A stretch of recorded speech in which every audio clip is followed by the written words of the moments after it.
what's up, Freedom fans? Welcome back inside Pelf's office, edition 4 of the Dennis Pelfrey Show. That is the fifth-year Freedom skipper, Dennis Pelfrey. I'm Aaron Brody.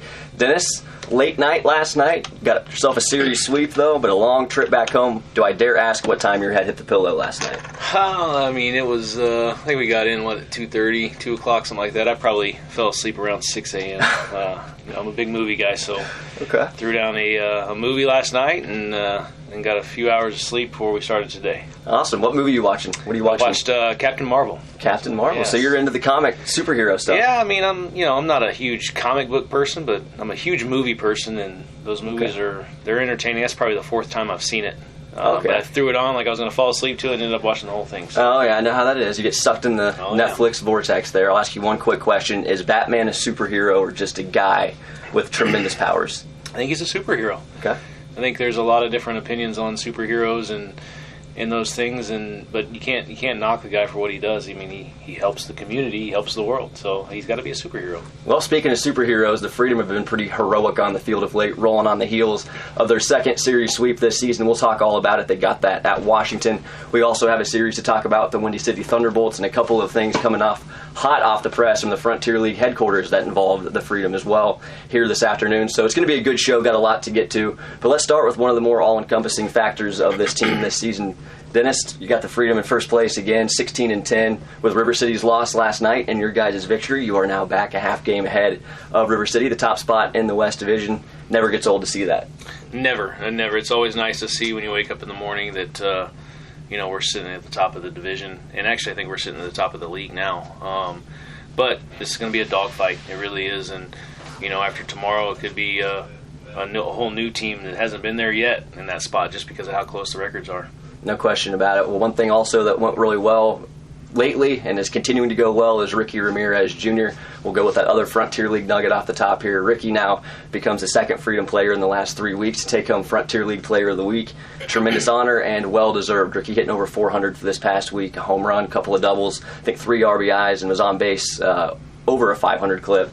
He's really starting to come into his own. Yeah, he, early in the year, some might think he was struggling as far as numbers-wise, and he was numbers-wise, but the guy was swinging the bat from day one. He's been hitting line drive after line drive, getting out, having quality at-bats. He's been the league leader or at the top of the league in walks all year, so he's having good at-bats. Made a simple mechanical adjustment with his swing, really with his body, not even his swing, and it kind of turned some of those line drives into hits, and now they're leaving the yard, and he is progressing at a very fast rate. I'd like to dive in a little bit deeper on what you were working with him. I was fascinated by it, just kind of standing off during batting practice at Wild Things Park a couple of days ago. It looked like you guys might have been working on launch angle. Well, we talked about it. We talked about the angle, and it was more of his attack angle. So there's a couple different angles that come into play on the swing. And the launch angle is, I know, the big one that everybody talks about. I don't know that people really understand exactly what it is, but the launch angle is how the ball's coming off the bat. As simple as I can put it for you. The attack angle is the angle of the bat that we're attacking the baseball. So I think the way that his back foot was set up in his new stance that he worked on this offseason was creating a very steep attack angle, and which he was still hitting balls well, like I said, but they were just outs or not quite as far as they should be, those type of things. So we changed the back foot a little bit, and he was open to it, and he kind of bought in right away, and immediately things started happening for him. So, who's to say that was the actual adjustment, or maybe a little confidence thing for him mentally that changed it, or just some luck.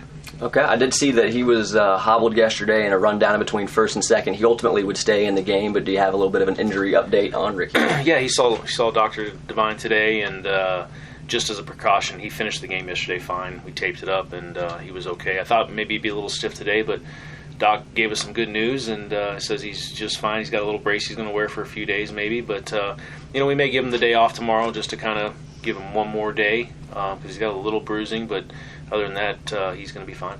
The first series the Freedom played this week was here at home against the Windy City Thunderbolts, a series that the Thunderbolts actually took, and I think it actually just makes what happened in the back end of the week all the more special. It was 2-1 Windy City here at UC Health Stadium, but one person that I thought really rose to the forefront in that series was your leadoff hitter, Isaac Benard. He's been playing sneaky good baseball. We call it sneaky good just because he's very quiet. You don't hear a bunch about him. He's not talking about himself or advertising what he's doing, but you look, he's leading the team in multi-hit games this season, has been for much of the season, if not all of the season. Now he's got his batting average climbing up to the near 300 level. Hit his first home run in that Windy City series. Talk a little bit about Isaac Benard and him really coming into his own at the top of the order. Yeah, I tell you, it's Isaac makes it really nice for that lineup, to have a guy there that we know, is going to be solid. Something we didn't have last year. Something we did have in 17 with Daniel Fraga. So it's very nice to have that type of guy in the lineup in that top spot that we know is going to give us a quality at bat every single time. He's got a chance to leave the yard. He's got a chance to bunt for a hit. He's got a chance to steal some bases. He's going to walk. He's going to do everything that I like in that leadoff spot every night. And you're right, sneaky. It is sneaky. You look at his numbers and, he kind of just flies under the radar. And then next thing you know, you look at his numbers, he's hitting 282 right now, with some home runs and some RBIs and some stolen bases and creating a lot of things for our offense. And one of the great leaders, guys, not talking about himself or me all the time, a perfect fit for the culture that you've created here in Florence. Let's stick with that first game against Windy City. It was a game you guys won 8-2, a doubleheader day here at UC Health Stadium. Some rains would wreak havoc. There's a lot of good nuggets that came from that game. For the other team, Windy City was throwing a guy that was the reigning Frontier League Pitcher of the Week in Tyler Thornton. He had a .33 ERA, and it looked like you guys didn't read the press releases at all. You guys had a great day against him. Yeah, I think we stuck with our approach and what's helping us be successful so far. And I think that with anybody that we face, it doesn't really matter. If we can allow ourselves to stay in our game without going into what they're trying to get us to do, we're going to have some success against a lot of guys. McGuff for Evansville is one of those guys who's dominated the league, and we felt really good about the matchup with him too. We did well. We just didn't put any runs across the board. We had him on the ropes, and with Thornton coming in, we had him on the ropes early, and we had the big blows early, so it kind of helped us get him out of the game. I think he was out of the game after the third inning. Didn't finish the third. He didn't finish the third. Yeah. So but he's done well all year, and actually he just got picked up by the Giants, maybe? Got picked up by an affiliated club, and so did McGuff. Got picked up by the Diamondbacks. Saw that by the Diamondbacks. So it's nice for the league to have those guys. Obviously nice for Windy City to have that guy, and Evansville to have McGuff, get some wins for him before they get out of here. And, they've done a tremendous job so far. We were just better that night. No question about it. Tyler Thornton, did not finish the third inning, allowed all 8 runs to the Freedom that night in an 8-2 victory. Let's talk about your pitcher, Tyler Gibson. It's not very often that you see a guy with an hour-long rain delay, a starting pitcher, come back out and want to throw. Was that entirely his decision? That's something that you guys wanted him to do? Kind of how did that conversation go? And ultimately, what does that say about the kind of pitcher you have in Tyler, the ace of the staff, coming out after the delay and continuing to show? I think it's a testament to who Tyler Gibson is. I think that he is by far probably the best pitcher in this league, I think. And obviously that's an opinion, but what that guy's capable of doing every night is incredible. He should be getting a shot here very shortly as well. But for him to come back after the rain delay is obviously his decision a little bit, my decision a little bit, and our pitching coach's decision a little bit. But for the conditioning that he goes through and what he does to take care of his body, we knew there was going to be zero issue at all with him coming back. I think it was an hour and 10 minutes, maybe something. Yeah, like hour that. 10. So, but he was on an extra 2 extra days rest as it was, so he felt good. We felt good about it and watched it closely, but it worked out really well for him. Continued to find out as the Freedom got that first game 1 victory, 8-2. Windy City would take the next 2 games, and it was the first time all season the Freedom had actually lost back-to-back games going into that Washington Wild Thing series. Kind of what was the mindset for you, Dennis, after the first, 2-game losing streak? It's not technically a streak yet, but first time this season you guys had lost 2. Kind of where were you at? What were you telling the team? I think it put it in perspective to our guys a little bit that, even though we think and we believe that we're the best club in the league, we've got to bring our A game every night. we felt like we matched up very well with Windy City, and they came out in Game 2 and put it on us a little bit, and then that kind of set the table for Game 3. Where it was going to be a dogfight, and it was a great game all the way around. We lost 3-2, but it was a great ball game, and that's testament to what Windy City, like we talked about in the last show, is they're going to pitch well and they're going to play good defense for sure. They had a couple big hits that game to give them a 3-2 lead, so and that's how this game's going to work. And for us to win this whole thing, we've got to win those one-run games, and we've got to come from behind and win some games, which we've done a little bit of as well. And I think that was kind of the message going into the weekend with Washington is free it up, be who you are. Be what you are, the guy we brought in, we're going to try to progress and make that guy just a little bit better, but be that guy, and that's going to get us to the top. And I think our guys responded very well Game 1, Game 2, and then Game 3 was a very good game all the way to the end. And those are the games we want to be a part of, and those are the games we want to win. If we win those things, we're going to have a good year. No question about it. One thing I thought was spectacular coming off the first two losses in a row for the Freedom was getting that series sweep at the hands of the Washington Wild Things. What, if anything, does that tell you? I know you kind of answered it just a moment ago, but I already had this question planned, so I have to ask it anyway.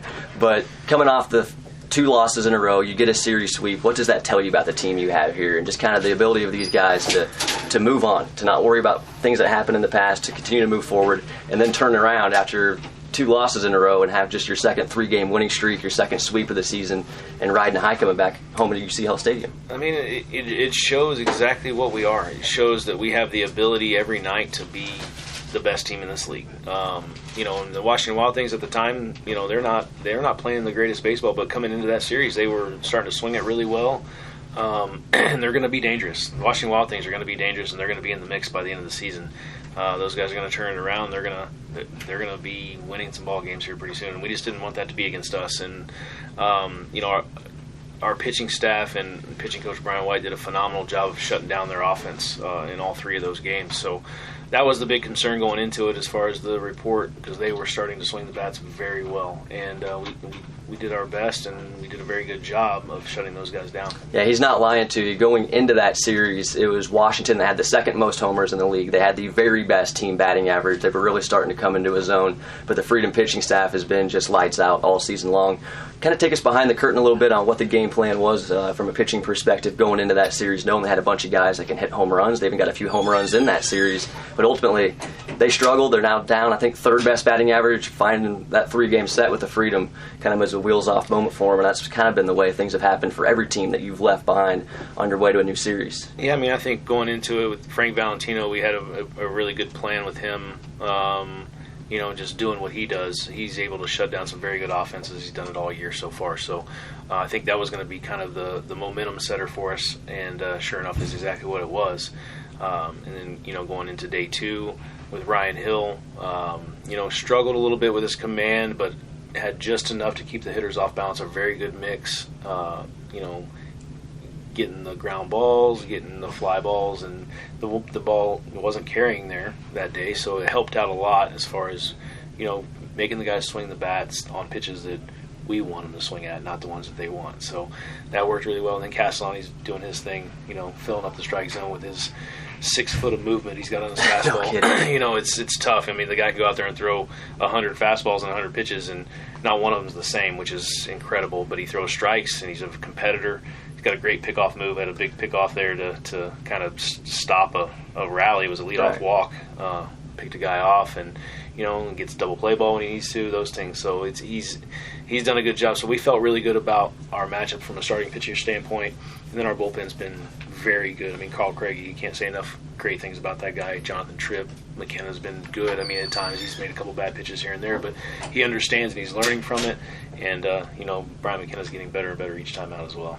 Let's go back to Mike Castellani for a moment. It was Mikhail Mogs. He picked off first base. Tremendous look over there, and I don't think Washington got more than 2 feet off the base the rest of the time Castellani was out there on the mound. This is a guy's in his second year for you. He's been a long relief option. He's been a late relief option. He's been a spot starter now. He has certainly solidified himself in the 5-man rotation. We know from a position player standpoint, guys on your teams have to play more than one position. Are you telling me that even your pitchers can be closers, they can be starters, they can be late relief guys? Certainly Castellani can. Absolutely. I mean, I think that especially when we get down to the playoff run and get into the playoffs. I mean, it's all hands on deck, so to speak. And I wouldn't have a problem throwing Tyler Gibson into the ninth inning to close the game out if we needed to. Scott Seabold, I mean, any of those guys, Frank Valentino, they can all do it. And that's the beauty of our club. We're so dynamic.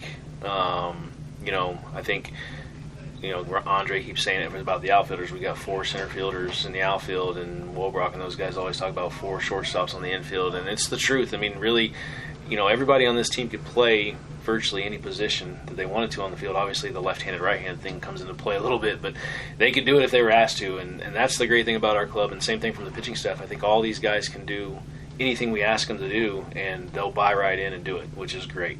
Well, listen, I played a little college baseball, but don't get me wrong. I focused on broadcasting for a reason while I was in college. I was a starter. My career pretty much ended when I got moved to the bullpen. It's not, it's not something everybody can just do, make the switch, but Dennis knows where to find guys that are unfazed by the moment, and it's spectacular to watch. Let's go to Mike Galino now. He was the hero in last night's Game 3 of the Grand Slam, the one swing of the bat that Freedom needed in a 4-3 victory, as it turned out, in the ninth inning. A guy that's been in a platoon this year, Jackson Pritchard. Ryan Rinsky's now entered the fold as well, kind of a three-headed monster at catcher. Talk a little bit about Mike Galino stepping up, being the guy that caped up yesterday, and maybe earning some more time, but all of your guys producing when they get their chance in that platoon. Yeah, I think that having the 3 catchers, obviously is not how we designed it or planned it, but I think it's helping all of them, really keeping them all on their toes, so to speak, and very competitive. I think it's a good combination of competition for our guys. Each one of them does a little bit different, brings a little bit different to the table, something different to the table. But Galino, he's a very good hitter, and he hasn't really shown it just yet what he can do offensively, but he can swing the bat. And once we drew the 2-out walks in front of him, I knew it was going to be a dangerous spot for their starting pitcher in Washington over there. Because if he did throw one that he could handle, because the wind was blowing out to right, had a chance, but he hit it with authority, and the wind had nothing to do with where that one landed. But that's the type of things that he can bring to the table. Obviously, he's doing a good job behind the plate as well. So it makes it tough on us, which is great, on making decisions on who to start each night. But we have some flexibility there late in the game to, like we pinch hit Mercurio last night for him, and I think their reporter came up to me and asked me, he's like, I don't think I've ever seen somebody take somebody out that had a chance to get 8 RBIs in the game. I said, well, I mean, the way we play and the way we do things, I mean, that was the move. It was a no-brainer for us, and I think Galino understands that, and I think everybody in our club understands that, and that's what's going to make us successful. Andre hit the ball on the screws, too, up the gut. Ended up being a good play by the shortstop, turned into a 6-3 double play. I'm sure you let him hear all about that. Oh, yeah. So we just kind of ease him back off that injury, so hopefully he can get back in that lineup. Because, like it or not, Andre Mercurio in the 4-hole for us is a game changer. No question about it. We've seen it. 2017, he had cleaned up all season long. Freedom went to the Frontier League Championship that season, 61-35. And hey, speaking of that, you guys ran into the Schaumburg Boomers in that series, and that is the next team coming to town to UC Health Stadium for a 3-game set beginning on Tuesday. A lot of history between these two teams, and you're both in first place in your respective division. It should be fun. Oh yeah. Jamie Bennett. We were teammates for several years in this league as well. So there's a lot of competition there. I was a catcher and he was a pitcher at the time, and so.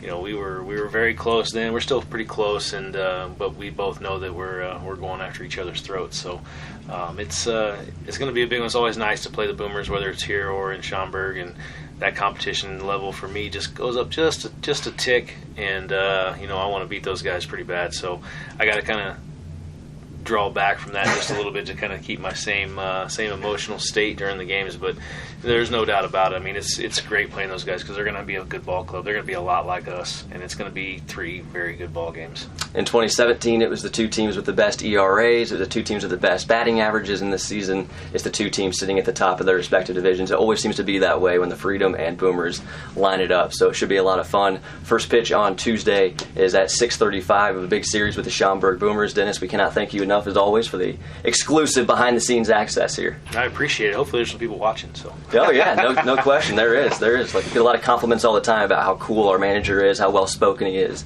You have no idea. Well, I appreciate that. Thanks for everything, guys. Yeah, no problem. This is the Dennis Pelfrey Show. We will be back for Edition 5 next Monday. The Dennis Pelfrey Show, always airing on YouTube, social media, Twitter, Facebook, Freedom Social. Find it. You don't want to miss it.